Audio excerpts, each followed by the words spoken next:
What if I told you that 1 hour once a week could give you back more than 10 hours?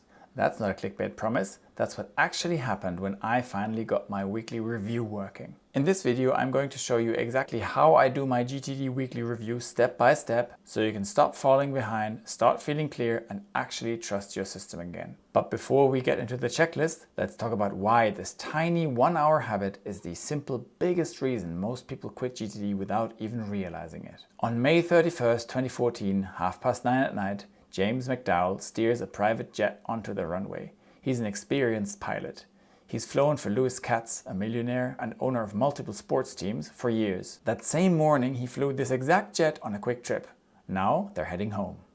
Clear skies, no weather problems, nothing unusual. McDowell and his equally experienced co-pilot push for full throttle. The jet begins to accelerate, but something feels off. Too slow, unresponsive.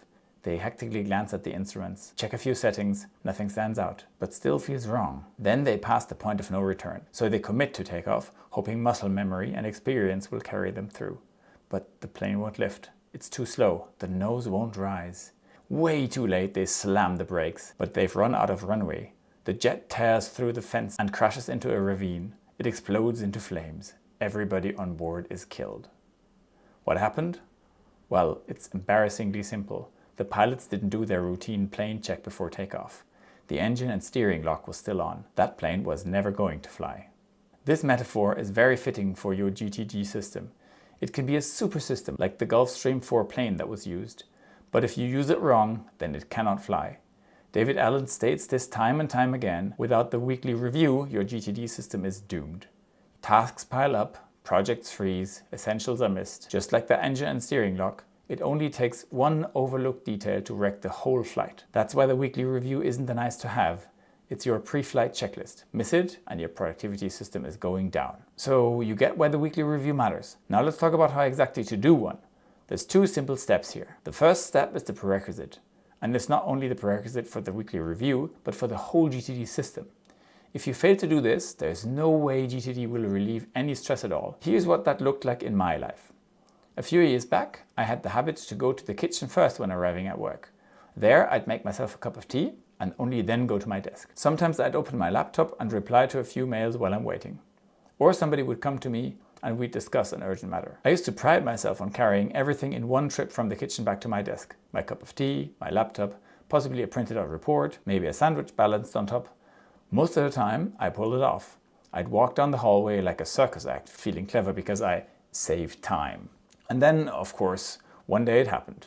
Halfway to my desk, the teacup slid off. Papers went flying, tea exploded across the floor, and suddenly I wasn't saving time anymore. I was down on my knees with paper towels for half an hour, apologizing to my colleague whose report now had a tea stain. Our brain works the same way. We can remember things, even 2 or 3 of them, but when it gets more, our brain is as good at holding them as I am at carrying 5 things at the same time.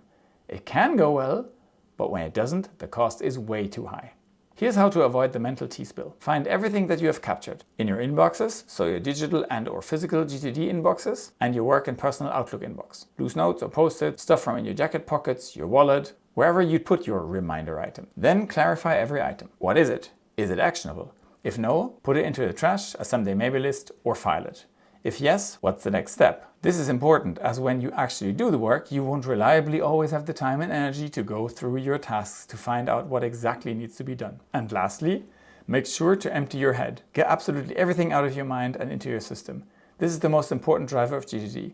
Always being fully in the moment, because there's never anything clouding your mind, since you always put everything into your system immediately. Okay, second step. Here's where things go bad even when the inputs are fine. It's a warm day in the beginning of September of 2011. 78-year-old John Peterson has lived a good life. He's slowed down a bit, sure, but he still walks every morning, keeps up with his grandkids, and, like on every Thursday, today he treats himself to a little something from the farmer's market. He decides to go for a cantaloupe melon. Hasn't had one in months. It's perfectly right. He brings it home, slices it up, enjoys a few pieces and puts the rest into the fridge for tomorrow. But the morning after he starts to feel off. Tired, a little feverish, then dizzy. Then suddenly he's in hospital fighting for his life. Turns out that cantaloupe was carrying listeria, a rare bacterial infection. And he wasn't the only victim. Across the country people were getting sick. 33 of them died. One woman miscarried her baby. And not because the fruit was bad, the fruit was fine. The problem was the system.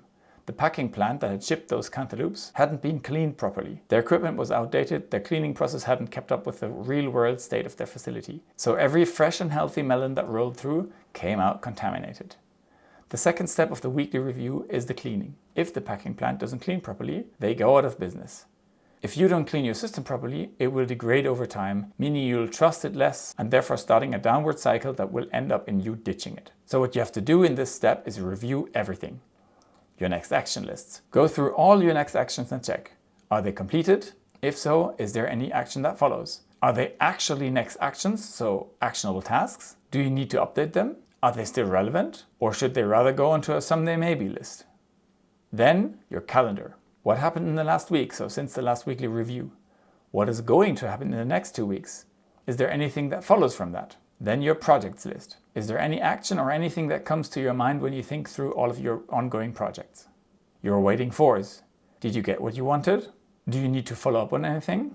And lastly, is there anything else? Anything that you maybe wrote on your I want to do this every week list? So you've seen the full process, but we're not done yet. Before I proceed to give you the most essential tips of how to make yourself actually do the weekly review every week, yes, David Allen identified a third step, but I don't want to bore you with this one, since it's pretty much automatically done within the first 2 steps. So, how do you actually stick to doing it every week without willpower or guilt? You have to trick yourself into doing it. There's no single right way to make it stick. So I'll just give you a bunch of possibilities, you pick the one that works best for your brain. 1. Find an accountability buddy. A few years back, I managed to get myself to go swimming every week for more than 1 year. That was because I always went there with one friend. If I didn't show up, she'd give out to me, and vice versa. That one works amazingly well for me. For the weekly review, you could do the same. Review at the same time with a colleague. Review every Friday with your husband or wife. Have a silent MS Teams video call with somebody while you both review. And 10 more rapid-fire ideas for tricking your brain. 2. Make a public commitment by telling your friends, family, colleagues, social media. 3. Put a publicly visible meeting in your Outlook so nobody will book you at the time and everybody can see what you're doing. 4. Tell your mentor or boss that you're reviewing on Friday at 3 p.m. and have them ask you how it went. 5. Only allow yourself something specific while reviewing, like a special chocolate cappuccino or so. 6. Create a specific music playlist and listen to that every time you do the weekly review. 7. Go to your favorite cafe and do the weekly review there. It also works in any other location, like your balcony or the library. 8. Tie it to something you already do, like after coming from the gym, I always do my weekly review. 9. Make the last action at work for every week. You may only go home after doing the review. 10. Buy yourself a physical calendar to hang on the wall for simply marking each week in which you did the weekly review. See how long a streak you can get. 11. Come up with a point system. 1 review is 1 point. For 10 points, you get to buy yourself something fun. There's no limitation to your tricks. Do whatever works for you. So now you know about the weekly review. But here's the thing. Even with a perfect weekly review, GTD can still fail at takeoff, especially in the beginning. So watch this video next. I'll show you the biggest beginner mistakes and how to avoid crashing your GTD jet.